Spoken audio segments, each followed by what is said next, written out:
E aí? Galera, muito bom dia, ou boa tarde, ou boa noite, enfim, não sei que hora vocês vão ver esse negócio. Bem, a gente vai começar a fazer a revisão para nossa prova de terceira avaliação. E os assuntos que a gente vai cobrar nessa prova são os que estão nessa unidade 3 e unidade 4, tá? Unidade 3 e 4. Sendo assim, a gente vai começar então, como eu disse, a fazer essa revisão. São assuntos que nós já vimos, até por isso, claro, é uma revisão. Então nós vamos, a gente vai, nós vamos relembrar algumas questões aqui, certo? A prova começa a semana que vem, parece-me que dia 22, certo? E a gente tem aula de hoje. E bem, se a prova começa 22, a prova é quinta-feira. Sendo assim, a gente ainda tem aula de quarta-feira para fazer os ajustes finais. Mas vamos tratar de dar uma acelerada para poder ver essas coisas, já que é um assunto um tanto quanto extenso, mas como nós já vimos, não vai ser nada muito assim difícil para vocês, tá bom? Suco de maçã, eu gosto. Vamos lá. Então, o nosso assunto na unidade 3 começa falando sobre a vegetação no mundo, né? No Brasil e no mundo. Então, é um assunto que está bem na moda, de certa forma, atualmente, visto a grande degradação que nosso país tem sofrido, né, no quesito ambiental. As queimadas na Amazônia, no Pantanal, enfim, são assuntos que a gente vai ver um pouquinho, tá?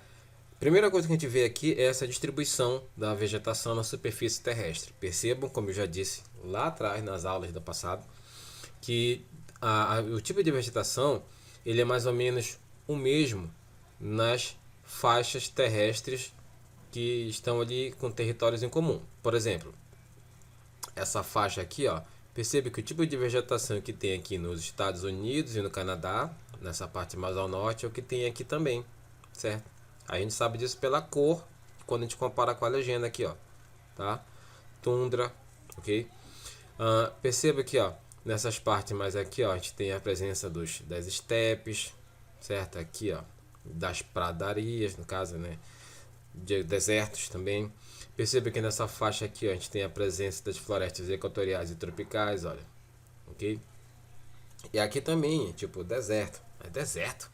Aqui no Polo Sul, na Antártida, sim, cara, deserto não é só aquela coisa de areia como a gente tem visto em filmes, em desenhos, como é aquela imagem que a gente tem na cabeça, né? Dunas e tudo mais. Não. A Antártida é um deserto de gelo, mas é um deserto, certo? No Chile, o Chile não, na Bolívia. Ou é no Chile? Interrogação. Existe um deserto de sal, certo? Tipo, era um mar há milhões de anos. E esse mar secou, mas o sal ficou, né? E se formou esse imenso deserto de sal. Se tu passar lá o dedo assim, sal. Ah, podia ter um deserto de açúcar, né? Ia ser firme, né? Até doido. Tá, então percebe que nesse mapa a gente tem a distribuição da vegetação ao redor do mundo e a gente vai ver quais são esses tipos de vegetações e quais as suas principais características. Antes disso, a gente precisa entender que a vegetação ela está, digamos, agrupadas em tipos de formações vegetais. Nós temos aqui, ai meu Deus, desculpa, aqui ó, a formação arbórea, tá? A de arbustos e as gramíneas, tá? Formações arbóreas ou florestais, né? As de arbusto e as gramíneas. Portanto, a partir disso a gente vai começar com as formações florestais. Aqui no Brasil a gente tem um destaque muito grande para floresta, para Mata Atlântica, para a Amazônia.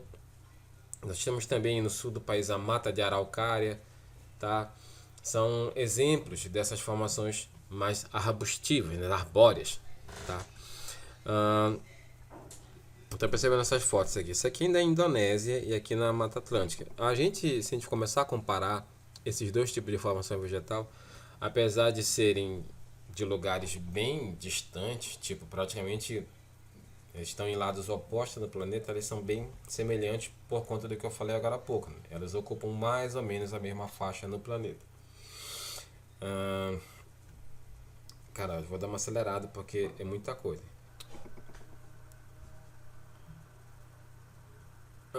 Essas florestas temperadas aqui, essas florestas coloridinhas, ela tem esse nome porque elas ocupam a faixa mais temperada do planeta, né? A zona temperada térmica, a zona térmica temperada, desculpa.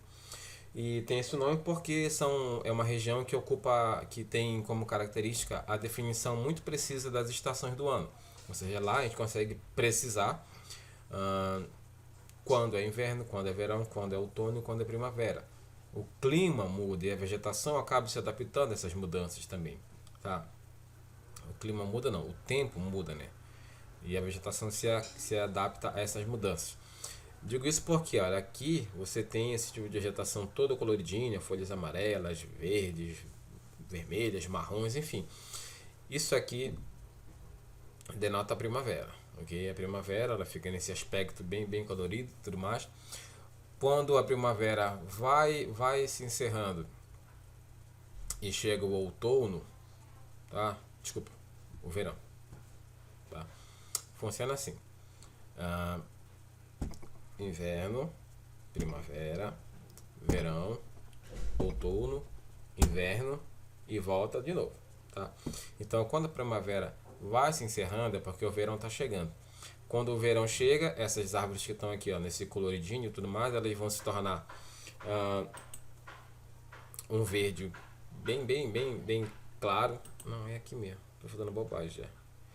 E quando chegar no inverno, essas folhas vão cair. No outono fica aquele verde bem escuro e depois vem primavera e fica esse negócio de novo aqui. Bem bonitinho.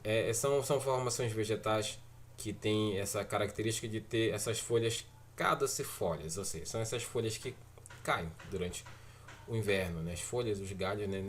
Quando o tempo fica bem mais frio mesmo durante o inverno e o outono, eles têm essa mudança em sua estrutura, tá? A floresta boreal já fica lá no extremo norte da Europa, da América do Sul, desculpa, da América do Norte, tá? Da Ásia também.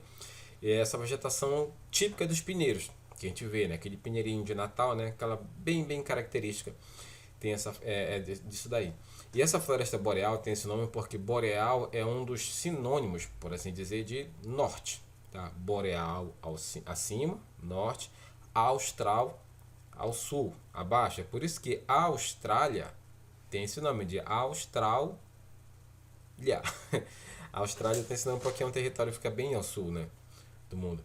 Áustria tem esse nome porque fica ao sul da Alemanha. Então, austral é sul, enquanto que boreal tem em relação ao norte, é um dos sinônimos de norte. Portanto, você já sabe que falar em floresta boreal, tu já pensa automaticamente em hemisfério norte e o extremo norte do hemisfério norte, tá?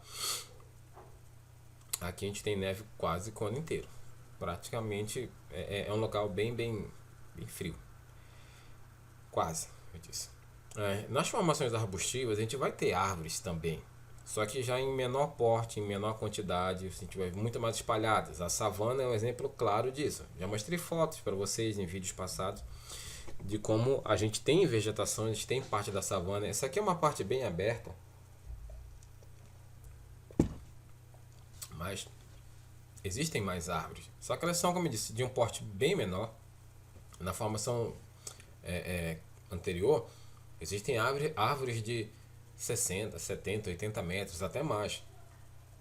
Aqui a gente tem uma árvore de um porte bem menor e, como eu disse, bem mais espaçado. Tá? Aqui no Brasil a gente tem o cerrado, que é um exemplo típico da savana também, né? A caatinga, de certa forma, também são representantes desse tipo de formação vegetal. As formações campestres, né? A gente tem aqui a pradaria, que é esses campos abertos, né? Imensas áreas abertas, e são basicamente utilizadas para a criação de rebanhos, né? Seja cavalos, cabras, carneiros, ovelhas, gado, enfim, tá? Búfalo, para a criação de rebanhos.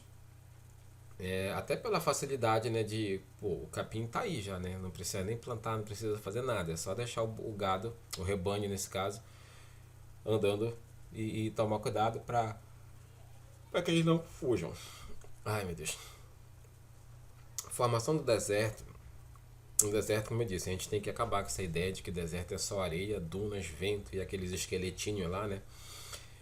Não, sabe, com os camelos passando, não, nada disso. O deserto ele é muito mais do que aquilo. O deserto ele tem informações vegetais, claro que numa quantidade muito menor do que a gente está acostumado aqui, né? Mas nós temos formações vegetais lá, né? Cactos, é óbvio que essas formações são altamente adaptadas a esse clima árido, esse clima seco, quente, né? Com pouquíssima chuva. Tem lugares que, por exemplo, passam anos sem cair uma gota de chuva. Então, os animais e plantas eles têm que se adaptar a essa situação, né? Essa vida no deserto. E aqui, né, nós temos essa vegetação, já que ela é adaptada, ela costuma ser classificada como xerófila. Xerófila, é um cheiro. Tá, que são essas plantas, olha aqui, ó, adaptadas a climas áridos, semiáridos, com pouquíssima água. Elas costumam ter raízes bem profundas para poder absorver o pouco de líquido que tem lá no subterrâneo. Os animais também, né, eles costumam fazer, por exemplo, eles costumam retirar o líquido que eles precisam dos animais que eles comem, das plantas que eles comem, né?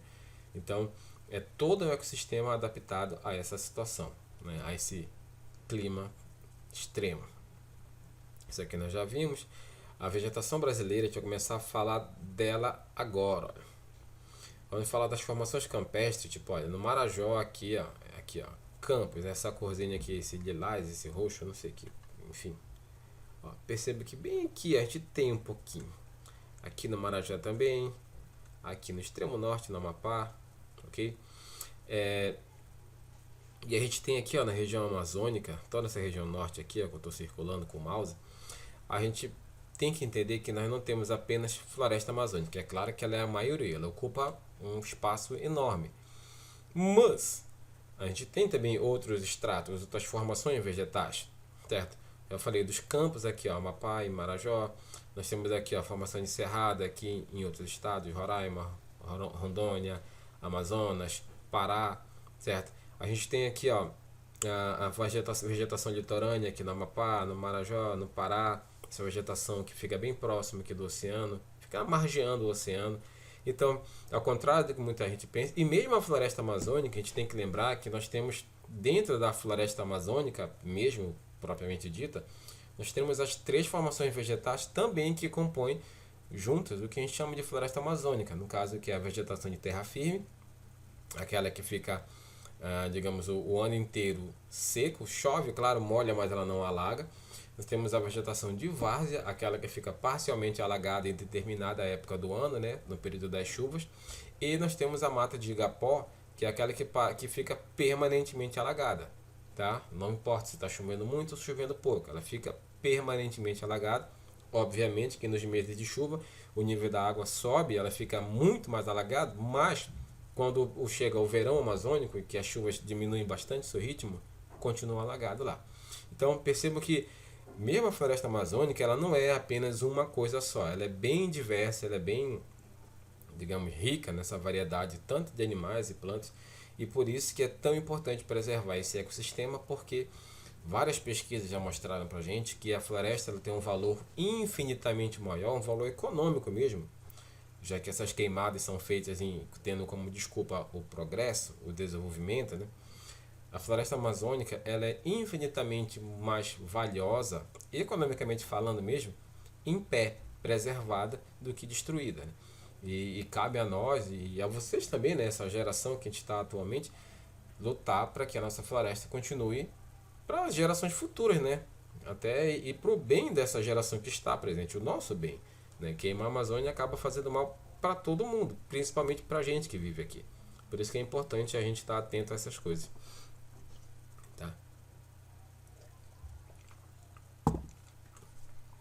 Tá. Então aqui, isso aqui é no Rio Grande do Sul. Santa Maria, perceba como eu disse, olha, criação de rebanhos, isso aqui é ovelha, né? Áreas imensamente abertas, cara. Áreas muito grandes. As formações litorâneas, que são aquelas que eu falei que tem lá no Amapá, basicamente mangue e restinga. São essas vegetações que, no caso do mangue, né, serve como um berçário para várias espécies de peixe, né? Até peixes de água salgada mesmo, já que o mangue ele fica ali no litoral, ele fica diretamente em contato com a água do mar também. Inclusive teve alguns casos, né, de tubarões que entraram, né, tubarões que conseguem sobreviver em água água doce, ou essa água meio que, sabe, salobra que falam, né?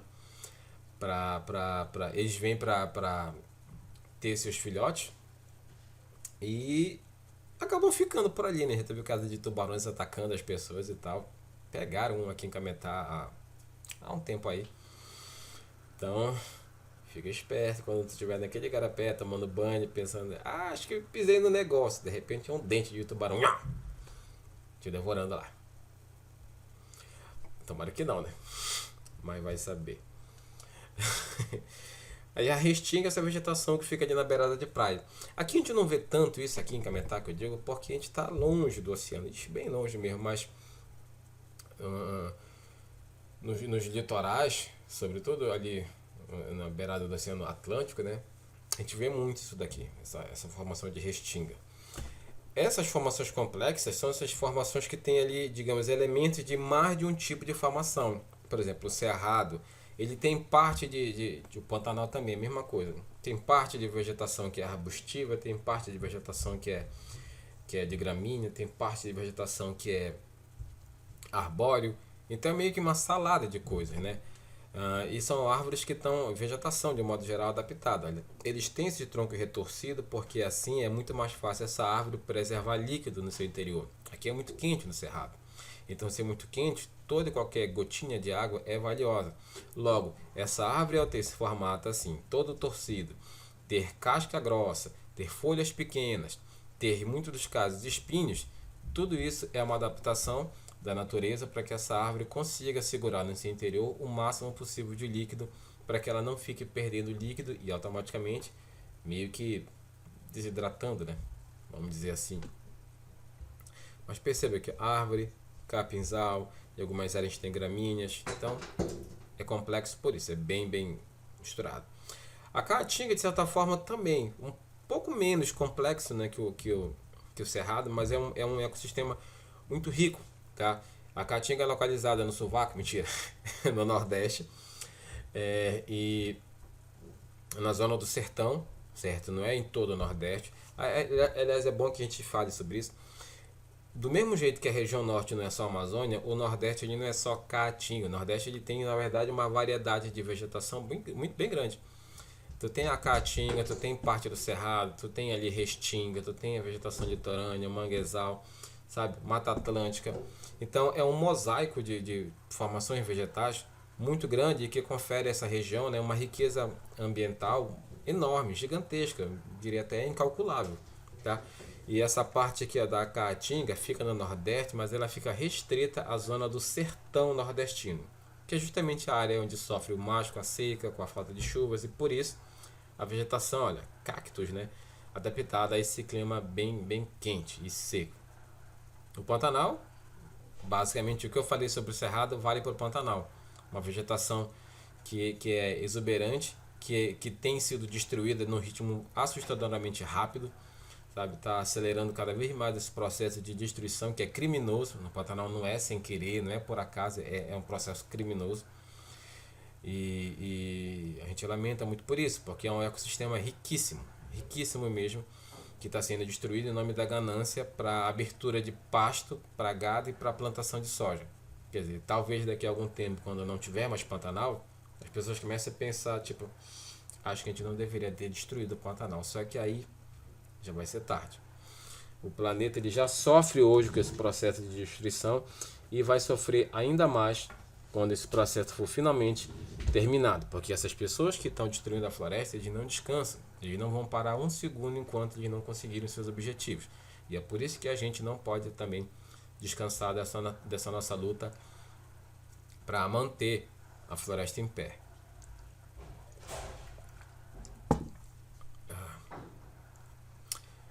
Mano, floresta amazônica, essa eu não preciso nem falar muito, né, gente? Caramba. Som.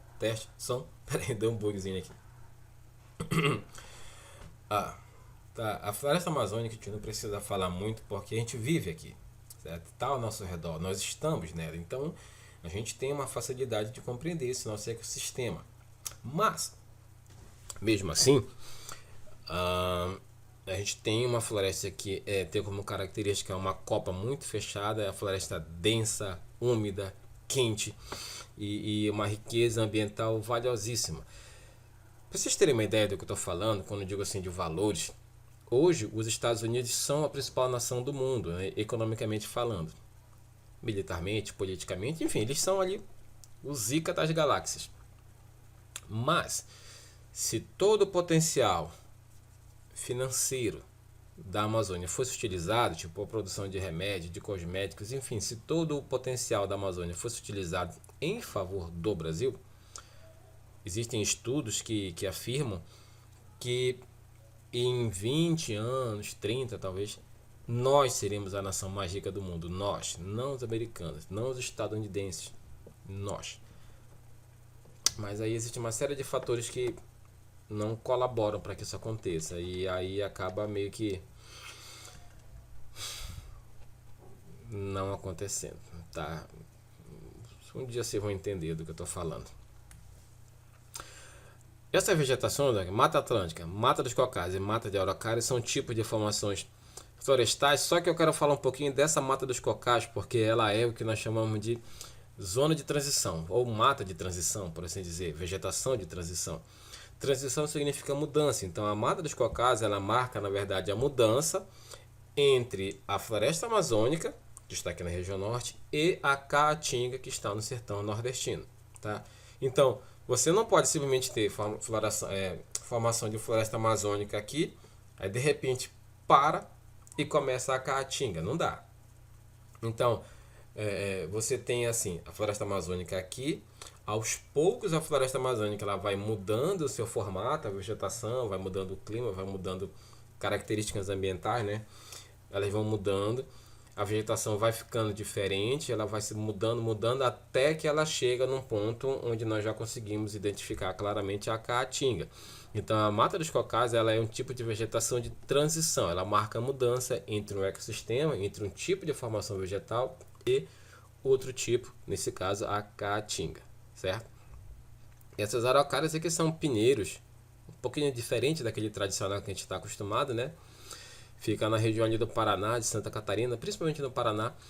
E é uma vegetação que é muito utilizada para fabricação de papel, cara. Tá? Aqui, por exemplo, esse pinheiro ele tem um tipo de madeira que para fabricação de papel ela é especialmente utilizada. E essa floresta tem sofrido muito com a devastação por conta dessa utilização. Existem fazendas onde esse pinheiro é plantado para produção de papel mesmo, mas mesmo assim, muito da área natural desses pinheiros já foram retirados até por conta do avanço da civilização, o avanço do progresso, tá? Tipo, para abertura de cidades, abertura de estradas, muitas dessas áreas já foram para o espaço e o pouco que sobrou hoje existe ainda porque são parques ambientais protegidos por lei, né? Se bem que ultimamente, né, a nossa política ambiental não está muito aí para essas coisas de lei, de preservação. O que importa é o progresso. Ai, meu Deus. Temos essa atividade para fazer aqui que vocês já fizeram, na verdade, eu creio, né? Vocês já fizeram sim. E cadê, rapaz? Deixa eu ir por aqui que é mais fácil. E sobre isso daqui, nós já até falamos semana passada. Foi sobre os impactos ambientais, né? Como a destruição do meio ambiente tem causado cada vez mais estragos para a própria humanidade, né? É meio que absurdo a gente pensar, tipo, tem uma coisa que me faz mal, mas mesmo assim eu vou fazer porque nem sei porque, pela ganância. E a gente tem visto que esse desmatamento ele tem aumentado e essas áreas aqui eu falei para vocês na última aula, lá atrás, que representa como está sendo utilizado o território de diversos continentes, né, em relação ao seu solo, né? Então, olha aqui, ó. Agricultura, floresta e outros. Essa parte de floresta, que é esse verde mais clarinho aqui, ó. Verde mais clarinho, esse verde médio. Ó. Perceba que continentes como África, Ásia, são continentes que têm bem pouco contingente. Tipo, muito dessa parte já está sendo utilizada para agricultura. A Europa tem, até surpreendentemente, uma área de floresta grande, mas que já foi bem maior, que a Europa ela tem, digamos, nos últimos anos se preocupado em tentar reverter a destruição que aconteceu naquele continente na época das revoluções industriais e tudo mais, do crescimento econômico das cidades. Oceania é pequena, América do Sul, muito por conta do Brasil, tem um contingente ainda bem grande, apesar de que nos outros países, muito por conta da Amazônia, na verdade, né, que como vocês sabem não é só brasileira, ela também está presente em outros países da América do Sul. E perceba que no mundo, de modo geral, a gente tem quase que um equilíbrio entre o uso para agricultura, floresta e para outros usos, como por exemplo as cidades, tá? Mas esse verdinho aqui da vegetação ele deveria ser bem maior. E o pior é que na verdade ele está a cada vez mais diminuindo e num ritmo altamente avassalador, o que é muito, muito, muito preocupante. Okay? Esse mapa aqui mostra a área florestada desmatada em 5 anos. Perceba que aqui é o Brasil. Ele está entre aqueles que mais perderam. E isso é um número muito, muito triste pra gente. Enquanto aqui, ó, nesse verde escuro são países que tiveram um ganho em vegetação. A China tá tipo ali no topo, inclusive nisso também. Mas existem outros países que têm conseguido, os Estados Unidos, a própria Austrália. E aqui nós temos aqui alguns países na Europa que têm melhorado. Outros aqui, ó, que é a maioria, na verdade, nem ganhou muito, nem perdeu muito, ficou ali meio que na média. Mas o que importa para o nosso caso é que a gente é o que mais perdeu. Somos disparados, o que mais destruiu. Tá? Na verdade, a América do Sul todinha está num ritmo de destruição da sua vegetação e nós somos aquele que mais perdemos, mas nossos vizinhos não estão lá muito melhores. Aqui também, ó, percebe que as áreas que são mais destruídas são essas daqui, ó, que é onde reside a formação de florestas tropicais, e onde você tem a maior quantidade de tipos diferentes de animais e plantas, onde você tem uma biodiversidade muito maior. E é justamente nessa área onde nós temos os recordes, os piores números em relação a essa destruição. E isso não é por acaso. Isso é porque essas áreas elas têm muito a oferecer para a exploração econômica e, claro, os gananciosos do mundo não estão nem aí para o planeta, eles não querem saber se vai morrer muita gente, se os animais vão morrer, se a floresta vai pegar fogo, eu quero saber de encher minha conta de dinheiro. Só que essa conta vai chegar para todo mundo. Esse gráfico nós já falamos numa aula passada, é só dar uma olhada lá no vídeo, né, explicando como é que funciona em relação a essa perda de floresta. O Brasil está disparado em primeiro no mundo e a Indonésia em segundo. Olha aqui, ó. Deixa eu voltar aqui. Brasil aqui, Indonésia aqui. Deixa eu ver o que mais vem por aqui. As queimadas, recorde absoluto na Amazônia, bem aqui, ó, Pantanal.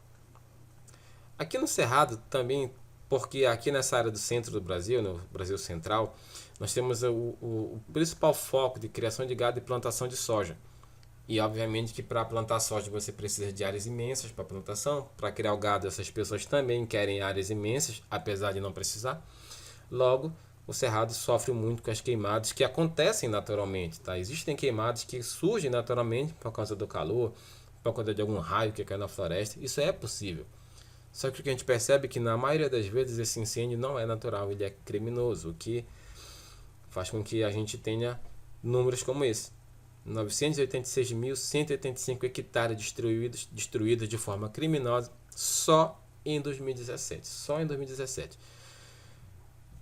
Cara, essa atividade que eu acho que nós já fizemos, então vamos ficar por aqui. E quarta-feira que vem eu vou fazer um vídeo para vocês explicando a prova, tá? Não explicando as questões, os assuntos que eu estou cobrando em prova. Então me aguardem. Beijinho e até depois.